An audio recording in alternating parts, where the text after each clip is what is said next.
आजचा हा सोहळा आहे. त्याच्यामुळे एक गोष्ट लक्षात घ्या, भक्ती आणि भक्त यांचं समीकरण आज इथं पाहायला भेटणार. आवाज क्लिअर येतोय बाहेर? जर ऐकू असेल तर थोडासा ऍडजस्ट करा, फक्त क्लिअर जाऊ दे, बाकी काय. सुंदर साऊंड सिस्टीम आहे. खरोखर एकदा जोरदार टाळ्या साऊंडवाल्यांसाठी होऊन जाऊ दे. कारण आपण म्हणतो महिला वर्ग या ठिकाणी बऱ्याच प्रमाणात आहे. घरामध्ये एकच मिक्सर आहे, खाटकूट खट्याक केला की चालू होता, बरोबर की नाही? माझ्यावर खाटकूट खट्याक, तिथं मिक्सर आहे का, त्याला 100 बटन आहे. ते बिचारे कसे ऍडजस्ट करतात त्यांचा तेच माहिती, बरोबर की नाही? असो, आजचा हा सोहळा आहे, भक्तीचा सोहळा आहे, बरोबर की नाही? लाडक्या बहिणी बऱ्याच प्रमाणात आहेत. हप्ते आलेत ना, मासायचा हप्ते ना आले तरी घबरावा. असू दे, काय नाही, मजा 100% झाली पाहिजे. कारण एक लक्षात घ्या, राम या शब्दामध्ये एवढी ताकद आहे की नाही? राम या शब्दामध्ये एवढी ताकद आहे की अंगदाने रावणाच्या भर सभेमध्ये राम नाम घेऊन ठेवलेला पाय दशानन रावणाला सुद्धा हलवता आला नाही, है की नाही? राम या शब्दामध्ये ताकद किती आहे? दशानन रावणाला सुद्धा हलवता आला नाही. राम ज्या दगडावर लिहून टाकला समुद्रामध्ये, तो समुद्राला सुद्धा पाण्यात बुडवता आला नाही, बरोबर? जे नाव दगडावर लिहिलं गेलं, तो दगड सुद्धा समुद्राला पाण्यामध्ये बुडवता आलं नाही. आणि हनुमंतरायाने अख्खी लंका जळली, शेवटची झोपडी उरली, त्या झोपडीवर उतरले आणि 7-8 वेळा ती पेटती शेपडी आहे ना, त्या झोपडीवर टाकली, पण त्या झोपडीने पेट घेतली नाही. हनुमंतरायाला प्रश्न पडला, अरे अख्खी लंका एका शेपडीने जाळली, पण शेवटची झोपडी पेट का घेत नाही? म्हणून वरून खाली उतरले आणि आतमध्ये डोकावून पाहिलं तर बिभीषण राम नामाचा जप करत राहिला होता. एका राम या शब्दामध्ये एवढी ताकद आहे की त्या अग्नीला सुद्धा शांत व्हावं लागतं. ही रामाची ताकद आहे, बरोबर काय? जिथे राम नाम चालू आहे तिथे हनुमंतराय असणारच म्हणतोय हा विषय, बरोबर? तू काळजी करू नको. काय आहे, ज्याच्या मुखात नाम आहे, ज्याच्या मुखात नाम आहे त्याच्या संगाती राम आहे, बरोबर की नाही? ज्या दिवशी राम आपल्यातून निघून जाईल त्या दिवशी आपला पृथ्वी तलावर काय काम नाही. ही गोष्ट लक्षात घ्या. आजच्या हरिभजनाची सुरुवात इथून आपल्याला करायची आहे. खूप सुंदर सोहळा आहे आणि खरंच सांगतो, जय हनुमान विकास मंडळ ना नावासाठी ना पैशासाठी, ना नावासाठी ना पैशासाठी आज जय हनुमान विकास मंडळ खांबाळे झटतंय फक्त आणि फक्त त्या हनुमंतरायाच्या सेवेसाठी, फक्त आणि फक्त हनुमंतरायाच्या सेवेसाठी. ठीक आहे, काळजी करायचं नाही, कारण भजन रसिक मायबाप श्रोतेजन एवढे सुंदर आहे. शून्यातून शून्य गेलं बाकी राहिलं शून्य, शून्यातून शून्य गेलं बाकी राहिलं शून्य. तुमच्यासारखे भजन रसिक श्रोते जर आम्हाला लाभले, हेच आमच्या 2 भुवनचं पुण्य, हेच आमच्या 2 भुवनचं पुण्य. बरोबर? मनपूर्वक शुभेच्छा देतो तुम्हाला देखील. आणि आभार सगळ्यात पहिले माझ्या आजच्या ज्यांनी जेवण बनवलं आहे त्या माणसांचा, त्या व्यक्तींचा एकदा जोरदार टाळ्यांनी स्वागत करा. कारण खरंच सांगतो, एवढं सुंदर आणि चविष्ट जेवण गेल्या 1.5 महिन्यापासून बायकोने तेवढा बनवला नाही. बायको बनवलं तर चांगलंच असतं, इशे तू ना, पण आजच्या जेवणाची रुची ही फक्त हनुमंतरायाच्या ठिकाणी. आजचं जेवण तू जेवलंच नाही, तुला कळणार नाही. जे जेवलेत त्यांना माहिती आहे, बरोबर की नाही? पण एक समाधान आहे की संस्कृती कशी जपावी हे आपल्या वाडीकडून, आपल्या गावाकडून शिकलं पाहिजे, हे की नाही? इथे जेवणारे एका जागेवर बसतात आणि वाढपी वाढत जातात, ही आमची संस्कृती आहे, पंगत, बरोबर की नाही? पण 4 पैसे का आले ना, आम्ही सावकार झाला. हे जेवणारे बसतात आणि वाढपी वाढतात. मुंबईत भोपे पद्धत आणला नाही, वाढपी एका जागेवर असतात आणि जेवणारे भीक मागायसारखा काढी घेऊन फिरतात. वाढ वाढ वाढ वाढ, गुलाबजामुन दे, तो मी अर्ध्या पोटा. बरं लाजे पोटी पुन्हा जाईल कसो लाईन त्याच्यामुळे आपली संस्कृती आवडते, बाकी सुंदर. असो, सुरुवात भजन रूपी सेवेला करतो. हार्मोनियमचा आवाज थोडा कमी करा माऊली. चालेल, थोडंसं वाढवा, थोडं.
चिठिया कुणीही हरवू नका, बक्षीस हा लक्षात ठेवा. आणि कोण उठून गेला आणि घराकडे गेल्याच्या नंतर त्याचा नंबर लागला तर बक्षीस भेटणार नाही. त्याच्यामुळे लक्षात ठेवा, बरोबर. अगोदरच सांगून टाकला तुमका काय ना.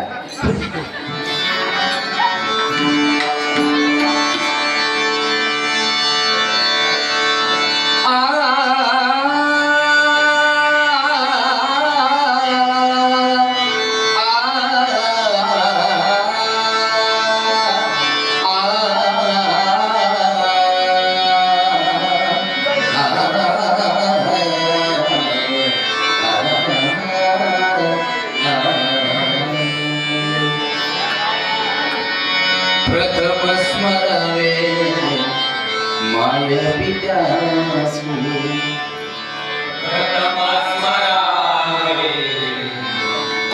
माय पित्यासी, प्रथम स्मरावे माय पित्यासी, प्रथम स्मरावे माय पित्यासी, द्वितीय स्मरावे श्री गणेशासी, द्वितीय स्मरावे श्री गणेशासी, द्वितीय स्मरावे श्री गणेशासी, द्वितीय स्मरावे श्री गणेशासी. ओंकाराचे ठाई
जगद्गुरु तुकाराम सत्य संकल्पाचं करता सत्यनारायण आई नवनारायण आई पावनादेवी आई महालक्ष्मी आई देसोबाई आई दुर्गादेवी आई मीनादेवी श्रीबाई पिंडादेवी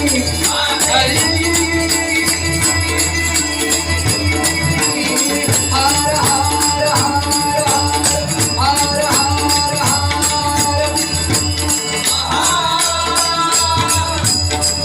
सुप्रसिद्ध भजनकार गुरुवर्य प्रमोद जी हरियाण बोल बजरंग छत्रपती शिवाजी धर्मवीर छत्रपती संभाजी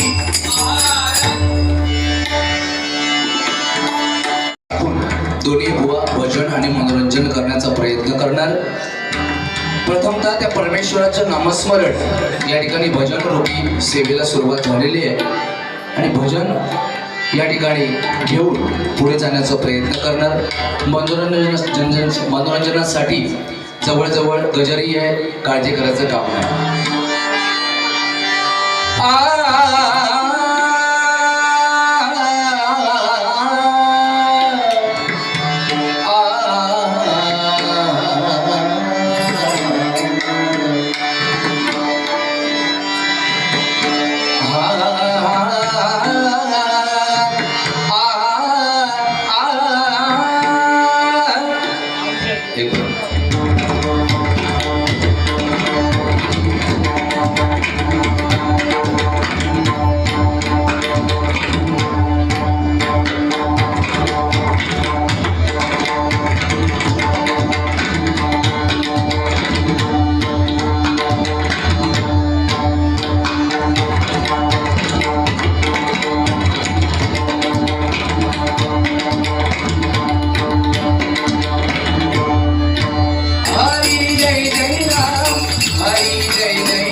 Hare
राम कृष्ण हरी राम कृष्ण हरी जय जय राम कृष्ण हरी हरी राजा राजा राम कृष्ण हरी राम कृष्ण हरी राम कृष्ण हरी जय जय राम कृष्ण हरी हरी जय जय राम हरी जय जय राम हरी जय जय राम हरी राम हरी जय जय राम हरी जय जय राम हरी जय जय राम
Hare